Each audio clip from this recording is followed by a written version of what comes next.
Assalamualaikum warahmatullahi wabarakatuh.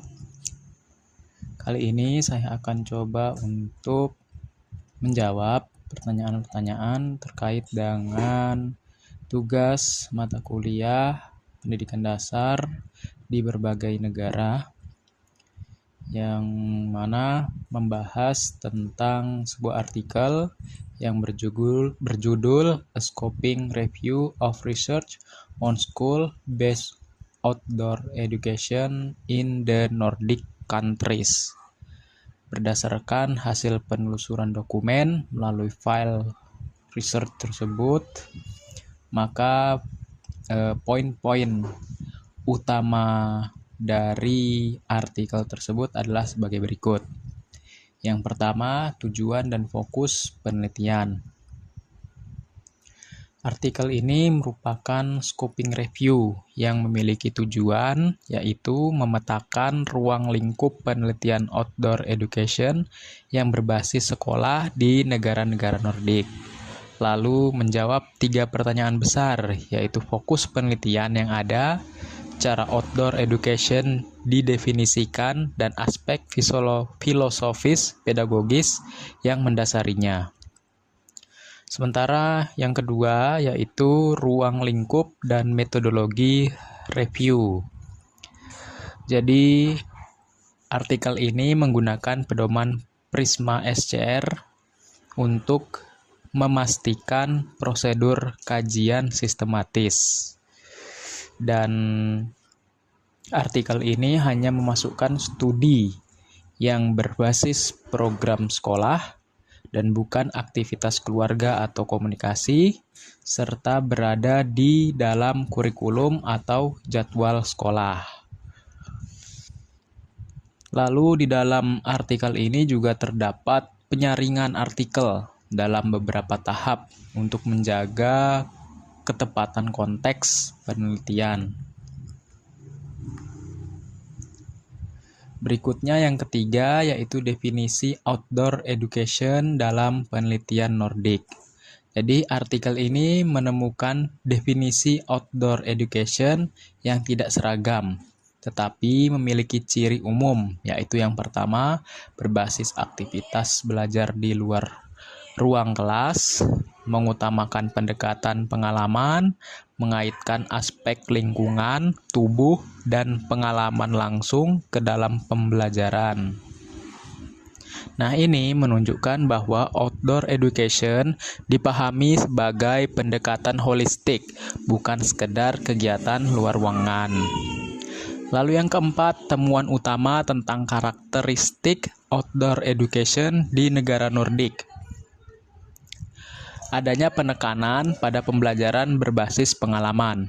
Jadi pembelajaran lebih banyak terjadi melalui pengalaman tubuh, interaksi dengan lingkungan, dan aktivitas praktis.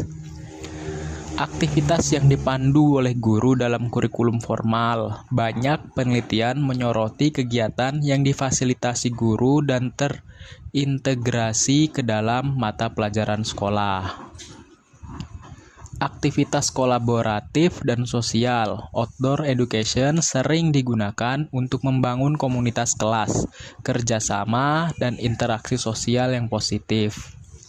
Dan adanya variasi mata pelajaran yang terlibat, termasuk berdasarkan temuan studi, yaitu ada studi IPA, ilmu pengetahuan alam, matematika, bahasa, pendidikan jasmani, pendidikan lingkungan, yang tercermin dari keberagaman tujuan dalam berbagai studi. Lalu yang kelima yaitu kajian tentang efektivitas dan dampak outdoor education. Jadi dalam penelitian ini dikaji dan menyoroti beberapa hasil positif. Yang pertama, dampak pada motivasi, minat belajar, dan persepsi siswa. Banyak siswa dan guru memiliki sikap positif terhadap pembelajaran luar ruangan. Lalu yang kedua, pengembangan kompetensi sosial, di mana aktivitas di luar kelas dianggap meningkatkan kolaborasi, hubungan sosial, dan dinamika kelas. Dan yang ketiga, kontribusi terhadap kesejahteraan anak. di mana lingkungan luar ruang membantu meningkatkan kesehatan fisik dan kesehatan emosional anak. Lalu yang keenam adalah tantangan yang ditemukan dalam penelitian.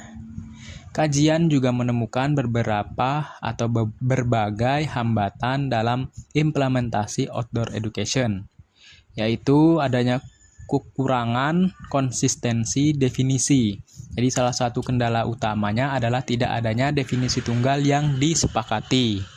Lalu adanya perbedaan praktik antara sekolah dan negara. Terdapat variasi besar antar negara seperti Norwegia, Denmark, Finlandia, Swedia, Islandia mengenai durasi kegiatan, aktivitas, peran guru. Lalu adanya keterbatasan kurikulum dan sumber daya. Integrasi ke dalam kurikulum sering tidak seragam, tergantung kebijakan sekolah dan kompetensi guru. Dan yang terakhir, kesimpulan umum dari artikel tersebut, di mana artikel ini menggarisbawahi bahwa adanya beberapa poin penting, yaitu outdoor education di negara Nordik memiliki tradisi kuat dalam pendidikan dasar, berakar dari filosofi belajar berbasis pengalaman. Namun, penelitian yang tersebar didefinisikan beragam dan implementasinya banyak variasi antar negara. Scoping review ini menegaskan perlunya kerangka konseptual yang lebih jelas untuk menyatukan pemahaman outdoor education dalam konteks sosial. Lalu pertanyaan berikutnya, apakah outdoor education ala negara Nordik sudah terimplementasi di Indonesia? Jawabannya sebagian sudah, namun tidak sepenuhnya. Jadi outdoor education di negara-negara Nordik memiliki ciri utama, yaitu terintegrasi dalam kurikulum, berbasis pengalaman langsung, dilakukan secara rutin, memanfaatkan alam sebagai ruang belajar utama, dan fokus pada kesejahteraan anak, kolaborasi, serta pembelajaran lintas mata pelajaran.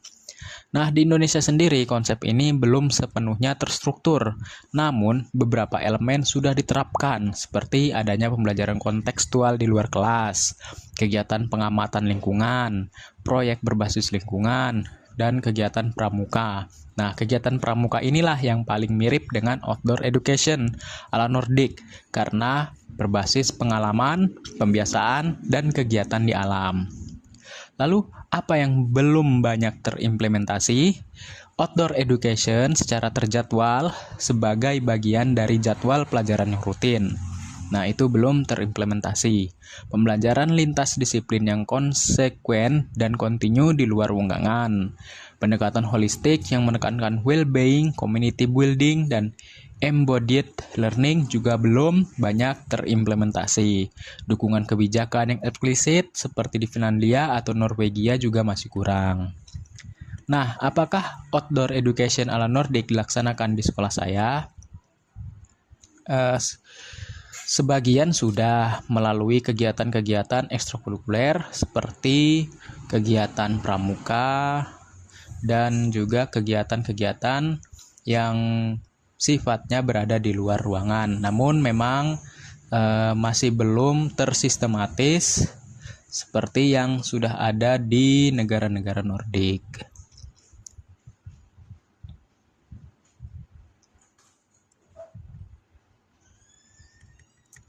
Kesimpulannya, outdoor education yang dijelaskan dalam artikel berbagi tersebut, unsur dengan praktik di Indonesia-nya mungkin sudah ada sebagian, tetapi implementasi di Indonesia belum komprehensif, belum terstruktur, dan berfilosofi jelas seperti di negara Nordik.